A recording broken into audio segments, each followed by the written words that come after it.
कलकत्ता से 400 किलोमीटर दूर नोआखली, आज की बांग्लादेश में पड़ने वाला ये छोटा सा जिला हिंदुओं के सबसे बड़े नरसंहार का स्मारक है।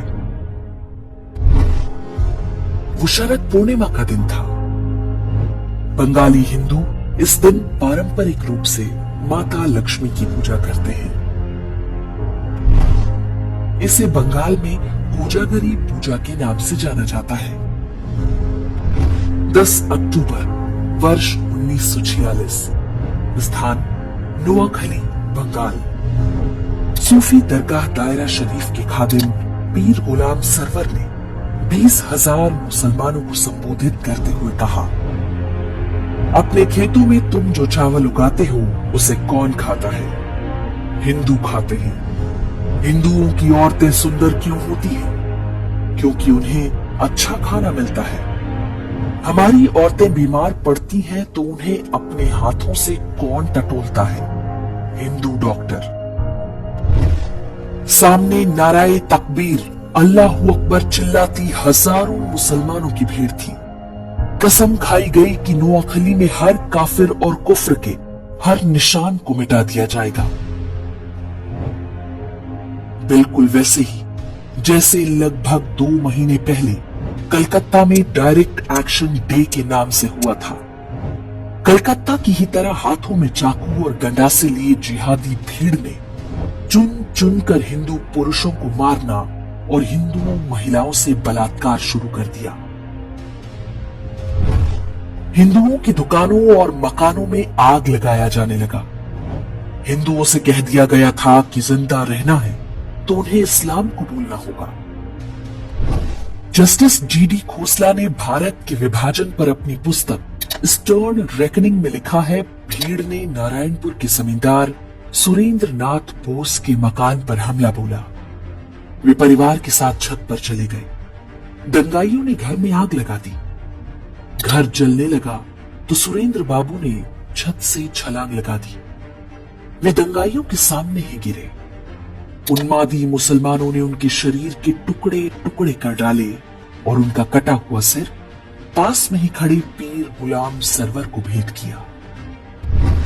ऐसा नहीं है कि नोआखली के हिंदुओं ने प्रतिरोध नहीं किया।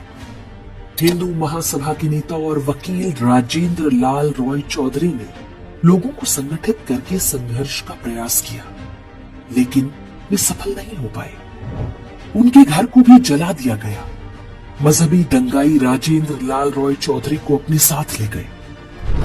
बाद में उनका कटा हुआ सिर सूफी गुलाम सरवर को पेश किया गया। उनकी 2 बेटियों को मौलवियों ने आपस में बांट लिया।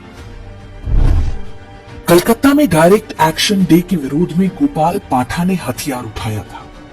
उनका प्रतिरोध सफल रहा था क्योंकि कलकत्ता में हिंदुओं की जनसंख्या अधिक थी, जबकि नोआखली में हिंदू मात्र 20% थे, जबकि मुसलमान 80% थे। तब जो नोआखली में हुआ वो आज हम कश्मीर से लेकर केरल और कैराना तक में आए दिन देखते हैं। 10 अक्टूबर 1946 को शुरू हुआ ये हिंदू नरसंहार चलता रहा और बाकी देश में किसी को कुछ भी पता नहीं चलने पाया। 15 अक्टूबर को नोआखली नरसंहार की सूचना दिल्ली पहुंची। 17 अक्टूबर को गांधी जी ने प्रतिक्रिया देते हुए कहा, हिंदू महिलाओं को मरने की कला सीखनी होगी।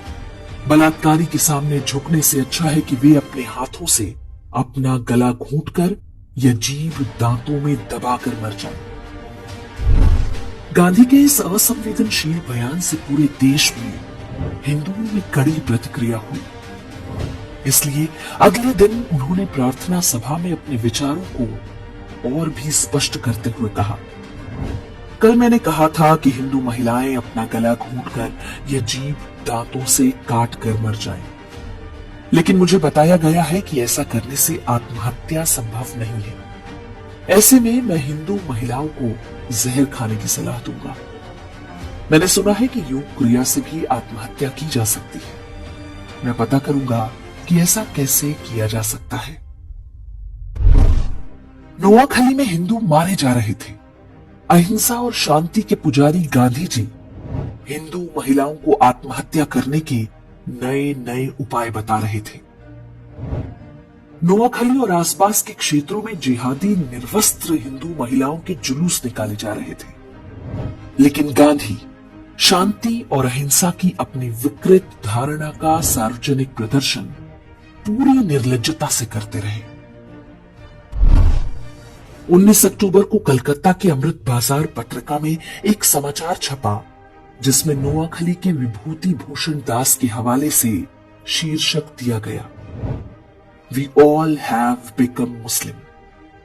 इसमें बताया गया कि नोआखली में अधिकांश हिंदू पुरुषों को काट डाला गया है, महिलाओं और बच्चों को जबरन मुसलमान बना दिया गया, उन्हें गोमांस खिलाया जा रहा है और 5 वक्त नमाज पढ़ने का आदेश दिया गया है। बंगाल की तत्कालीन गवर्नर ने भी अपनी रिपोर्ट में इसकी पुष्टि की। नोआखली में जिन पुरुषों की हत्या की गई, उनकी विधवाओं का निकाह उनके ही पति के हत्यारे के साथ पढ़वाया गया। बूढ़े मौलवियों की गिद्ध दृष्टि छोटी बच्चियों पर थी, जिन्हें वे अपनी हवस का शिकार बना सके। गांधी के कहने पर कांग्रेस के तत्कालीन अध्यक्ष आचार्य कृपलानी और उनकी पत्नी सुचेता कृपलानी नोआखली के दौरे पर गई। आचार्य कृपलानी ने अपनी पुस्तक Gandhi his life and thoughts में लिखा है कि हमारी मुलाकात बंगाल के मुख्यमंत्री सोहरावर्दी और गवर्नर फ्रेडरिक बरोज से हुई।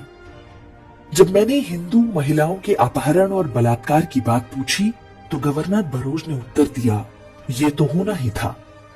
हिंदू महिलाएं मुस्लिम महिलाओं की तुलना में अधिक सुंदर होती हैं।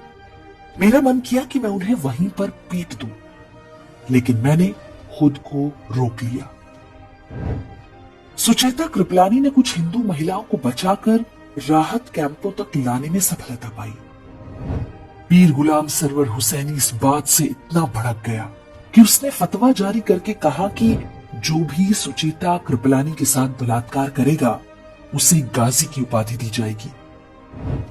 इसका परिणाम हुआ कि सुचेता कृपलानी हर समय अपने साथ जहर का कैप्सूल रखा करती थी।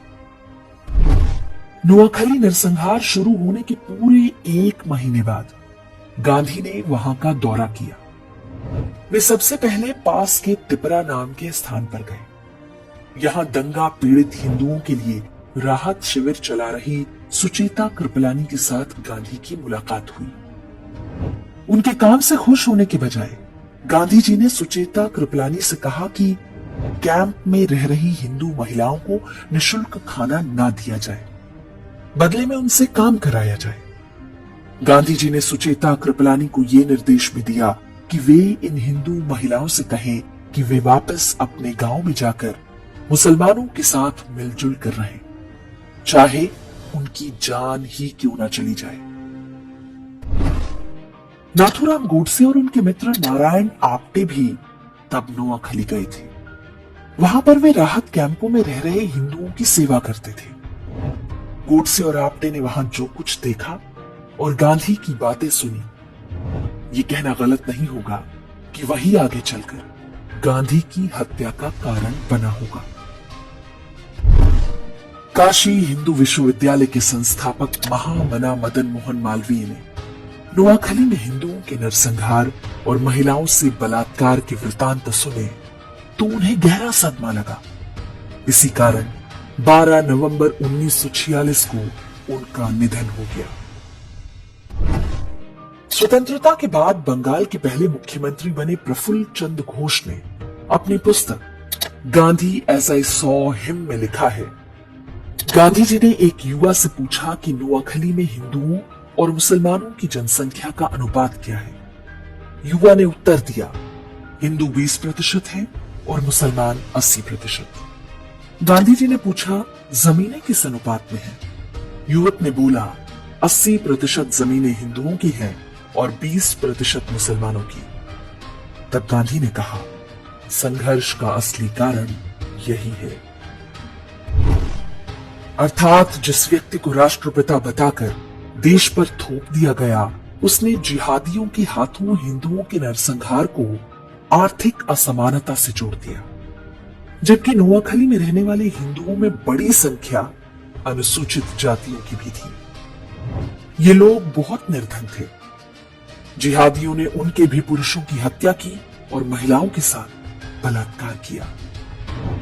लेकिन गांधी का ध्यान केवल जिहादी हिंसा का बचाव करने पर था। इसमें वो बहुत हद तक सफल भी रहे। स्कूली इतिहास की पुस्तकों में भी नोआखली नरसंहार को अमीर और गरीब के संघर्ष की तरह दिखाया जाता है।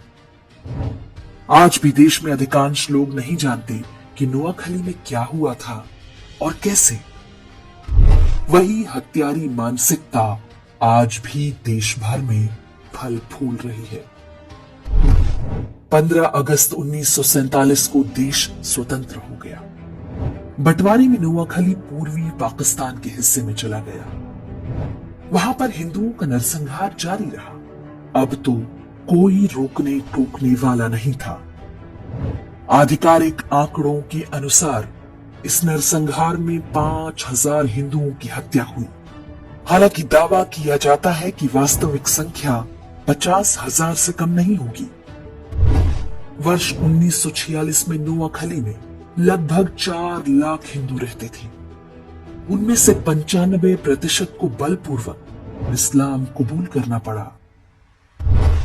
शरद पूर्णिमा या कोजागरी के दिन माता लक्ष्मी के 8 रूपों की पूजा की जाती है। इन्हें अष्टलक्ष्मी कहते हैं। इनमें से एक रूप वीर लक्ष्मी का है। इस रूप में माता धन धान्य के साथ अपने हाथों में चक्र, गदा और धनुष बाण भी धारण करती है। ये संदेश है कि धन तभी तक सुरक्षित है जब हाथों में शस्त्र और शास्त्र दोनों हो। शस्त्र केवल पूजने के लिए नहीं, प्रयोग के लिए है।